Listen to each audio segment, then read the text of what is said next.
Hello, Namaskar, good morning, everyone. I am Ajay Shankar from HIS, and today I am back with the analysis of the Hindu newspaper of 15th of May 2024. तो आज भी हम लोगों ने कुछ articles को find out किया है। देखेंगे कि कैसे ये आर्टिकल्स हमारे प्रीलिम्स और मेंस की जर्नी में हमारे लिए मददगार साबित हो सकते हैं। तो हमारा पहला आर्टिकल जो है वो होलसेल प्राइस इन्फ्लेशन पे है, डब्ल्यूपीआई से रिलेटेड आर्टिकल है। तो यहाँ पे हम लोग डब्ल्यूपीआई और सीपीआई के कॉन्सेप्ट को समझेंगे कि क्या होता है। दूसरा है कि डिजास्टर के चलते इंडिया में बहुत सारा माइग्रेशन हो रहा है, उसके बारे में हम लोग देखेंगे कि वो क्या चीज है। तीसरा, हेल्थ एक्सपेंडिचर से रिलेटेड बात है। चौथा, निसार सैटेलाइट लॉन्च जो हमारा इसरो करने जा रहा है नासा के साथ मिलके, उस पे डिस्कशन है। ठीक है। ये हमारे जो इसरो के डायरेक्टर है एस सोमनाथ सर, उनके बारे में उन्होंने उनका इंटरव्यू है। और जो लास्ट आर्टिकल है हमारा वो चाहवान पोर्ट से रिलेटेड आर्टिकल होगा। ठीक है। तो आइए जल्दी जल्दी शुरू करते हैं, हम लोग देखते हैं कौन सी क्या बातें हैं इसमें। तो जो ये पहला आर्टिकल है ये क्या कह रहा है कि होलसेल प्राइस जो है वो पिछले 13 महीने में सबसे ज्यादा रही है अभी अप्रैल में। मतलब अभी कल आर्टिकल में हमने क्या पढ़ा था कि सबसे ज्यादा हमारा फूड इन्फ्लेशन रहा। और आज क्या है कि अप्रैल में सबसे ज्यादा हमारा होलसेल प्राइस में इन्फ्लेशन रहा है पिछले 13 महीने। और इसमें इन बहुत सारे आइटम्स होंगे होलसेल में, उसमें से फूड आर्टिकल्स का जो था वो सबसे फास्टेस्ट पेस से बढ़ा है पिछले 4 महीनों में। और कल ही हम लोगों ने देखा कि फूड में इन्फ्लेशन सबसे ज्यादा थी। पोटैटो, ओनियन, इनमें बहुत ज्यादा महंगाई हुई है। 72% हुआ पोटैटो में, ओनियन में 60%, वेजिटेबल्स में 23%। ये अप्रैल में बहुत ज्यादा महंगाई रही है होलसेल लेवल पे भी। अब होलसेल क्या होता है पहले ये समझते हैं। जैसे हम लोग जो अपने घर के आसपास किसी दुकान से सामान खरीदते हैं, या फिर हम लोग किसी मॉल में से सामान खरीदते हैं, एज ए कस्टमर जब हम लोग कहीं से सामान खरीदते हैं ना, तो वो जो शॉप्स होती हैं वो होती हैं रिटेल शॉप्स। ठीक है। बट ये रिटेल शॉप्स भी तो कहीं से सामान लाती होंगी। ये रिटेल शॉप्स जहाँ से सामान लाती हैं वो होती है होलसेल शॉप या होलसेल मार्केट, आप कह सकते हैं। ठीक है। तो ये वाली जो महंगाई हुई है ये होलसेल मार्केट में ही हुई है। होलसेल मार्केट में हुई है का क्या मतलब है कि जहां से ये लोग सामान उठाते हैं ना हमारे रिटेल डीलर्स, वहीं पे महंगाई हो गई।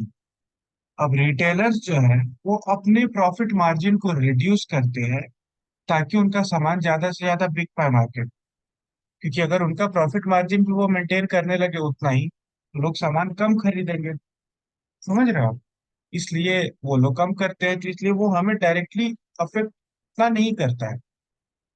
लेकिन ये जो महंगाई है इसके चलते मार्केट में स्लो डाउन जरूर आता है।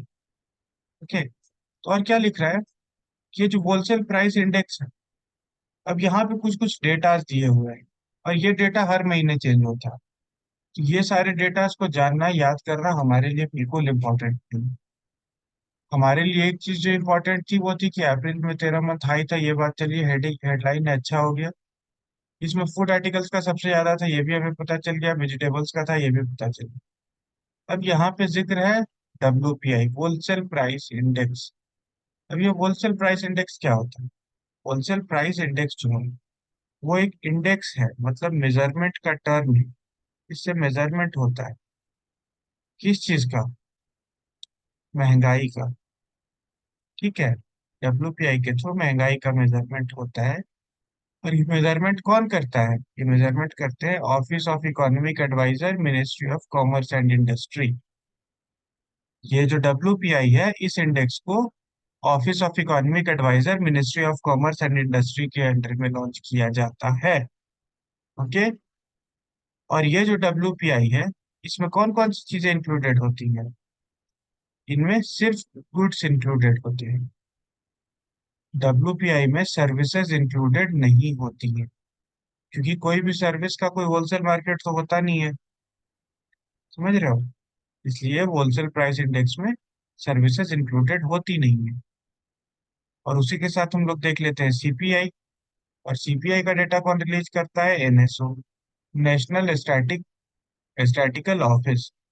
और ये एनएसओ जो है, इसके द्वारा जो डेटा रिलीज होता है वो गुड्स और सर्विसेज दोनों चीजों को इंक्लूड करता है।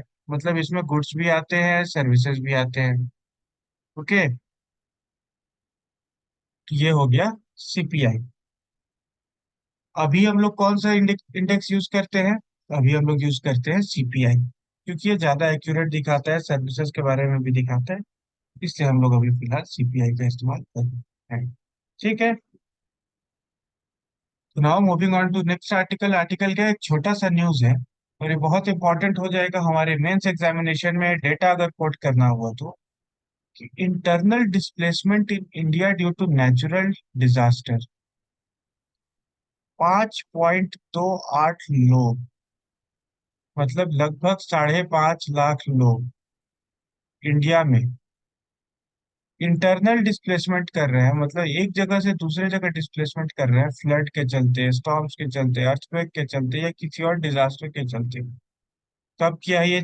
2023 में। मतलब क्या कहने की बात है कि 2023 में इंडिया के लगभग 5 साढ़े 5 लाख लोग किसी न किसी डिजास्टर की वजह से एक जगह से दूसरे जगह डिस्प्लेस हुए हैं। ओके। अब ये डेटा आप अगर याद रखेंगे तो कभी भी कहीं मेंस में ऐसा क्वेश्चन आता है तो आप सपोर्ट कर सकते हैं। सोसाइटी में ऐसा कोई क्वेश्चन आता है तो आप उसको कोट कर सकते हैं। ठीक है। Now moving to next article. अब यह आर्टिकल क्या कह रहा है कि rise in public health spending due to states not centre. मतलब जो पब्लिक हेल्थ स्पेंडिंग है वो राज्यों के चलते हुई है, ड्यू टू स्टेट्स, सेंटर की वजह से नहीं हुई है। हेल्थ एक्सपेंडिचर में स्टेट्स जो है वो सेंटर से आगे है, ऐसा इस आर्टिकल का कहना है। अब ये बात इसका क्यों कहना है ये हम लोग यहाँ पे देखते हैं। अब सबसे पहली चीज कि हमारे देश में, हमारे भारत में हेल्थ स्पेंडिंग वैसे ही इन जनरल लो रही है। 1% रुपए से थोड़ा सा ज्यादा हम लोग अपने जीडीपी का इस्तेमाल करते हैं सिर्फ और सिर्फ हेल्थ एक्सपेंडिचर पे। बस 1%। ठीक है। 140 करोड़ लोगों का पॉपुलेशन है, और 1% इस्तेमाल हमारा हेल्थ पे होता है। और मैक्सिमम अभी के जो रिजीम में है, जो अभी प्रेजेंट गवर्नमेंट है, इसके अंडर में हम लोग 2% पे पहुंच पाए। 2% के आसपास पहुंच पाए, वो भी 2%। ठीक है। लेकिन ये जो 2% के आसपास हम लोग पहुंचे हैं, तो इसमें क्या पूरा का पूरा रोल सेंटर का है? ये सिर्फ 2% हम लोग सेंटर के चलते पहुंचे हैं? जवाब है नहीं। यहाँ पे स्टेट्स का भी बहुत बड़ा योगदान रहा है। ठीक है। अब सबसे पहले इंडिया का कंपैरिजन दिखाया गया है बहुत सारी अलग अलग कंट्रीज के साथ।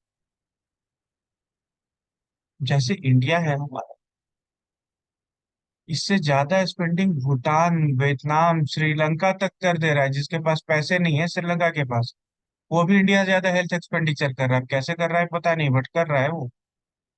इंडोनेशिया, थाईलैंड, मलेशिया, ये सारे देश जो छोटे छोटे देश हमारे सब कॉन्टिनेंट के आसपास के हैं, क्या हमारे सब कॉन्टिनेंट के हैं, वो हमारे देश से ज्यादा पर कैपिटा स्पेंडिंग कर रहे हैं। अब देखिए इस डेटा में क्या चीज है कि स्पेंडिंग है per capita public spending on health. अब इनकी पॉपुलेशन है छोटी सी। भूटान की पॉपुलेशन बहुत होगी तो मुझे लगता है 25-30 लाख। इंडिया की 140 करोड़। चलो मान लिया भूटान का 1 करोड़ भी हो, उससे 140 गुना ज्यादा है। यहाँ पर कैपिटल स्पेंडिंग ऑब्वियसली कम हो जाती। लेकिन हमें ये भी देखना होगा कि भाई अब जब पॉपुलेशन बड़ी है, इकोनॉमी का साइज बड़ा है, तो हमें ख्याल भी लोगों का तो रखना पड़ेगा, because we are a welfare state. तो ये हमारी प्राइम रिस्पॉन्सिबिलिटी है कि हम अपने लोगों का ख्याल रखें। यहाँ पे क्या है कि यूनियन हेल्थ मिनिस्ट्री जो है वो बहुत कम पैसे ट्रांसफर करती है। ठीक है। और सेंटर जो है वो नेशनल हेल्थ मिशन के बजट्स को भी कट कर। और यही चीज यहाँ पे दिखाया गया कि भूटान जो है वो 2.5 टाइम्स कर रहा है, श्रीलंका 3 टाइम्स कर रहा है। तो अलग अलग देशों का अलग अलग एक डेटा बताया गया कि ये देश भी हमसे ज्यादा हेल्थ में स्पेंड कर रहे हैं। ये चीज हमें ध्यान पे रखनी है कि हमारे पड़ोसी देश भी, जो पाकिस्तान की बात नहीं कर रहा मैं, भूटान और श्रीलंका की बात कर, ये लोग हमसे ज्यादा हेल्थ एक्सपेंडिचर पे रुपए खर्च कर रहे हैं। ठीक है। ब्रिक्स नेशन है, वो भी हमसे ज्यादा रुपए खर्च कर रहे हैं। ठीक है। अब यहाँ पे है कि जो यूनियन टेरिटरीज हैं और स्टेट्स हैं, ये सेंटर से ज्यादा रुपए खर्च कर रहे हैं। कोविड 19 में भी स्टेट्स ने जो भी उनका फिजिकल फिजिकल कंस्ट्रेन रहा हो, पैसे कम रहे हो, बट स्टिल उन्होंने ज्यादा खर्च किए हैं ड्यूरिंग कोविड 19 भी और उसके बाद भी। ठीक है। ये चीज यहाँ पे कही गई है। और यहाँ पे क्या कहा जा रहा है कि जो पहले स्पेंडिंग थी 2014 फाइनेंशियल ईयर, 75.9%, यूनियन की जो स्पेंडिंग है वो धीरे धीरे मतलब अभी जो है 43% के आसपास पे आई है। इतना डेटा याद करने की जरूरत नहीं है, इतना कोई आप लिख भी नहीं पाओगे, इतना ह्यूमनली याद कर पाना पॉसिबल भी नहीं है। हाँ, बट आप ये कह सकते हो कि डिक्रीज हुआ है, और जो स्टेट्स है उनका इंक्रीज हुआ है ओवरऑल हेल्थ एक्सपेंडिचर। जो हमारे प्रधानमंत्री ऑनरेबल प्राइम मिनिस्टर सर ने प्रधानमंत्री जन आरोग्य योजना लॉन्च की, पीएम जय जो लॉन्च, इसमें एक अच्छी खासी स्पेंडिंग होती है। जो हमने यूनिवर्सल हेल्थ प्लान हमारे देश का है, प्रधानमंत्री जन आरोग्य योजना, इसमें ठीक ठाक एक्सपेंडिचर होता है। लेकिन ये जो है सफिशिएंट नहीं है हमारे इतने बड़े देश की इतने बड़े पॉपुलेशन को पूरे तरीके से काटर करने के लिए। बस यही यहाँ पे इस आर्टिकल में हम लोगों को बस मेन प्रोस्पेक्टिव आर्टिकल है, दो तीन चीजें याद रखनी है कि भाई स्टेट्स की स्पेंडिंग ज्यादा है। इंडिया से ज्यादा श्रीलंका और भूटान जैसे देश खर्च कर रहे हैं, ब्राजील खर्च कर रहा है, वियतनाम खर्च कर रहा है, थाईलैंड खर्च। हमारा अभी हेल्थ एक्सपेंडिचर 2% के आसपास है जीडीपी के, इसमें स्टेट्स का बहुत बड़ा रोल है। बस यही इस आर्टिकल की समरी है। Okay. Now moving on to next article, और ये जो नेक्स्ट आर्टिकल है वो है निसार सैटेलाइट के बारे में। और ये एस सोमनाथ सर का इंटरव्यू है।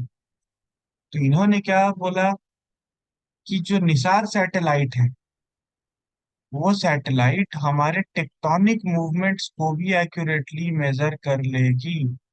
सोचो कितना स्ट्रॉन्ग सैटेलाइट होगा। कि इसी साल लॉन्च होने वाला सैटेलाइट है, मैंने मैं आपको इसकी फोटो मतलब ऐसा, जब लॉन्च होगा तो कुछ इस तरीके का नजर आएगा। कुछ इस तरीके का हमारा निसार सैटेलाइट लॉन्च आएगा, लॉन्च होने के बाद नजर आएगा। और ये कौन कौन करा रहा है? ISRO plus NASA. ठीक है।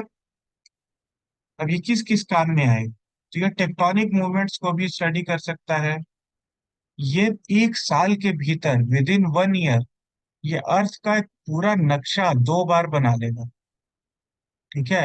एक महीने के भीतर 2 बार, एक साल के भीतर 24 बार बनाएगा।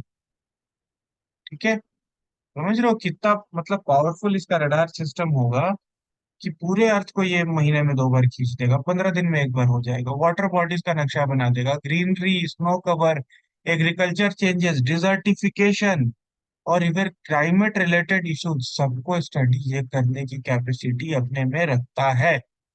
That means it is a powerful satellite. और ये कौन कौन करा रहा है? इसरो प्लस ये नासा। ओके। अब इनसे पूछा गया कि सर इसमें नासा का कितना रोल है और आपका कितना रोल है, इसरो का, यूएस का कितना रोल है और इंडिया का कितना रोल है। तो इन्होंने क्या बोला कि जो एस बैंड वाला पेलोड है वो इसरो ने बनाया है, और एल बैंड का जो पेलोड है वो यूएस ने बनाया है। और यूएस जो है वो एंटीना वगैरह बनाएगा, इसका जो ऊपर का हमने अभी फोटो भी है देखी, ये जो एंटीना है ये सब यूएस बना के दे रहा है। ठीक है। और इस एंटीना में 15 दिन में ये कवर कर लेगा हमारे पूरे अर्थ को, और टेक्टोनिक मूवमेंट्स की स्टडी करेगा बहुत अच्छे तरीके से। वाटर स्ट्रेस की स्टडी करेगा, ग्राउंड का एक थोड़ा बहुत पेनिट्रेशन तक वो देख सकता है, ताकि वो थोड़ी बहुत चीजों को मॉनिटर कर सके, सॉइल की कंडीशन थोड़ी बहुत वो मॉनिटर कर। ठीक है, वेजिटेशन को देख पाएगा, स्नो कवर को देख पाएगा, ग्रीनरी को देख पाएगा। तो अगर ऐसा पूछा जाए तो सारी चीजों पे आप यस टिक करेंगे। अगर प्रीलिम्स में क्वेश्चन आ सकता है कि निसार किन किन चीजों को देख सकता है, तो आप सारी चीजों पे यस टिक मारेंगे सिवाय एक चीज, और वो एक चीज होगी आपकी आर्कियोलॉजिकल साइट्स। आर्कियोलॉजिकल साइट्स को निसार नहीं देख सकता है। अब आप कहोगे क्यों नहीं देख पा रहा है भाई निसार आर्कियोलॉजिकल साइट्स को? इसलिए नहीं देख पा रहा है निसार आर्कियोलॉजिकल साइट्स को क्योंकि आर्कियोलॉजिकल साइट्स बहुत डीप डाउन होती हैं, और ये जो है ये सिर्फ क्लोज टू द सरफेस वाली चीजों को स्टडी कर सकते। उसके अलावा ये सारी चीजों को देख लेगा, आपके क्लाइमेट चेंज, एग्रीकल्चर, डिजर्टिफिकेशन, सब सब कुछ देख लेगा। आर्कियोलॉजिकल साइट्स के अलावा ये सब कर देगा। ऑल ऑफ द एबव वाला ऑप्शन अगर रहे और आर्कियोलॉजिकल साइट्स ना हो तो मार सकते हो, और अगर आर्कियोलॉजिकल साइट्स है तो इसके अलावा आप सारे ऑप्शंस को यस पे टिक कर सकते हो। पूछा गया कि क्या जुलाई में लॉन्च हो जाएगा निशा, तो उन्होंने कहा कि अभी कुछ इश्यूज है, उसको हम लोग रेक्टिफाई कर लेंगे, उसके बाद लॉन्च हो। फिर रिपोर्टर ने चंद्रयान 4 के बारे में पूछा। तो सोमनाथ सर ने आंसर किया कि जो चंद्रयान 4 है वो अभी एक आइडिया है, वो हमने अभी प्रॉपरली इम्प्लीमेंट नहीं किया है, उस पर हम लोग अभी सोच विचार कर रहे हैं। और जो चंद्रयान 4 है ये 2040 में लॉन्च होगा। ठीक है, और ये जब लॉन्च होगा, ये ह्यूमंस को मून पे लैंडिंग कराने की बात इसमें है। जो इंडियन एस्ट्रोनॉट्स होंगे वो मून पे लैंड करेंगे और वहां से कुछ सैंपल्स लेके आएंगे, कुछ सॉइल सैंपल्स लेके आएंगे। इसलिए ये थोड़ा हेक्टिक टास्क है, इसका प्लानिंग, प्लॉटिंग, इम्प्लीमेंटेशन बहुत प्रॉपर वे में करना पड़ेगा। ये चीज यहाँ पे कही जा रही है। ठीक है, और इनसे पूछा गया कि क्या अगर हमारे एस्ट्रोनॉट्स को इंटरनेशनल स्पेस सेंटर बुलाया जाए तो आप जाने देंगे? तो उन्होंने कहा जी हाँ, जरूर जाने देंगे। गगनयान के लिए भी हमारी ट्रेनिंग चल रही है, उसमें भी हमें बहुत मदद मिलेगी। और हम लोगों का जो है गगनयान का हेलीकॉप्टर ड्रॉप टेस्ट चल रहा है, हेलीकॉप्टर एयर ड्रॉप टेस्ट पे हम लोग काम कर रहे हैं। तो धीरे से हम लोग इसको कंप्लीट करने के बाद गगनयान को भी लॉन्च कर देंगे। और उसके बाद हमारा एक और जो पाइपलाइन में प्रोजेक्ट है वो है शुक्रान प्रोजेक्ट। और ये जो शुक्रान प्रोजेक्ट है ये इसरो इसमें वेनस पे भेजेगा, और वहां वेनस के सरफेस की स्टडी की इसमें बात होगी। ठीक है, तो हमने क्या क्या देखा? निसार सैटेलाइट के बारे में देखा। ठीक है, निसार के बारे में हमने देख लिया, गगनयान के बारे में हमने थोड़ा बहुत देखा, चंद्रयान के बारे में देखा, और शुक्रयान के बारे में, ये सारी चीजों के बारे में हमने थोड़ा थोड़ा सा देखा है। अब हम लोग आगे बढ़ते हैं, moving on to the next article of the day, और जो कि हमारे आज के लेक्चर का लास्ट आर्टिकल होगा। वो है कि इंडिया और ईरान के बीच में जो चाबहार पोर्ट को लेके पैक्ट साइन हुआ है, उसमें सैंक्शन लग सकता है। और ये कौन कह रहा है? यूएस कह रहा है। अब सबसे पहले हम लोग देखते हैं कि इंडिया और चाबहार पोर्ट पे कैसे क्या न्यूज। तो ये है हमारा प्यारा भारत, पर यहाँ पे एक देश है ईरान। और ये वाला जो क्वेश्चन आपको नजर आ रहा हो, ये चाबहार पोर्ट का इलाका है। ओके, ये चाबहार पोर्ट का इलाका है। ये जो ग्वादर पोर्ट है पाकिस्तान में, जो कि चाइना के मदद से बन रहा है, जो इस तरीके से जुड़ेगा, इससे सिर्फ 55-60 किलोमीटर की दूरी पे है। ये एक स्ट्रेटेजिक लोकेशन है इंडिया के लिए, बिकॉज इसके थ्रू वो ग्वादर को काउंटर कर सकता है, सेंट्रल एशिया में अपने ट्रेड को बढ़ा सकता है, अफगानिस्तान और बाकी जो देश है, तुर्कमेनिस्तान, उज्बेकिस्तान, इन सब से कनेक्टिविटी बढ़ा सकता है पाकिस्तान को वहां पे छोड़ते हुए। मतलब ये ट्रेड रूट आपको नहीं अपनाना हो। यहाँ से अगर कोई सामान भेजना है तो ऐसे भेजने में पाकिस्तान इशू क्रिएट ना करे, इसलिए मुंबई के थ्रू भी सामान जा सकता है। ग्वादर एयरपोर्ट को न्यूट्रलाइज करने के लिए भी एक ये फैक्टर है। तो हुआ क्या था ना कि यूएस ने जब ईरान पे सैंक्शंस लगाए थे, ये क्या है कि आप न्यूक्लियर वेपन डेवलप कर रहे हैं, तो उस समय इंडिया ने अपने डिप्लोमेसी के थ्रू, अपने डिप्लोमेटिक चैनल्स के थ्रू एक ऐसा सिस्टम सेट किया कि India will get the exemption in the name of Chabahar port in Iran. और सिर्फ इंडिया उस समय का एक एक्सेप्शनल ही देश था जिसने वहां पे यूएस के सैंक्शन को न्यूट्रलाइज किया और चाहबार में अपना काम करने के लिए यूएस को मना लिया। बट अभी जो वहां के स्पोक्स पर्सन है यूएस के स्टेट डिपार्टमेंट, उनका कहना है कि no specific exemption for it, कोई ऐसा स्पेसिफिक एग्जम्पशन इस चीज के लिए नहीं दिया गया है। जो इंडिया का इंडियन पोर्ट्स ग्लोबल लिमिटेड और ईरान का ports maritime organisation of Iran, ये दोनों मिलकर जो चाहबार बना रहे हैं, इसके लिए कोई स्पेशल एग्जम्पशन नहीं है फिलहाल। अब ये क्यों हो रहा है? क्योंकि रशिया यूक्रेन ये इसराइल हमास में युद्ध चल रहा है। ईरान ने इसराइल पे अटैक कर दिया था, यूएस कुछ तो करेगा ना इसराइल के साइड से। ये सब उसी का काउंटर इफेक्ट है। सोचो कितना इफेक्ट होता है एक वॉर पर, डायरेक्ट इनडायरेक्ट पर। तो इसलिए अब इंडिया फिर अपने डिप्लोमेटिक चैनल्स को ऑन करेगा, India will neutralise this easily, ये कोई बड़ी चीज नहीं है बात। बट हमें दो चीजें यहाँ पे ध्यान रखनी है। सबसे पहले ये मुंबई से कैसे कनेक्ट हो रहा है चाहबार। चाहबार पोर्ट का लोकेशन ईरान में है, ग्वादर पोर्ट पाकिस्तान में है। चाहबार पोर्ट का इम्पोर्टेंस क्या क्या है, ये सारी चीजें हमें, 72 किलोमीटर का डिस्टेंस है ग्वादर और चाहबार, ये सारी चीजें हमें ध्यान पे रखनी होंगी। ठीक है। तो इस तरीके से हमने आज कुछ आर्टिकल्स को देखा है। आई होप आपको ये सेशन अच्छा लगा हो। अगर आपको ये सेशन अच्छा लगा है तो फीडबैक अपना कमेंट सेक्शन में जरूर दें। कल फिर आपके साथ कल की न्यूज़पेपर के डिस्कशन को लेके मिलूंगा। तब तक के लिए have a great day. Signing out और जय शंकर।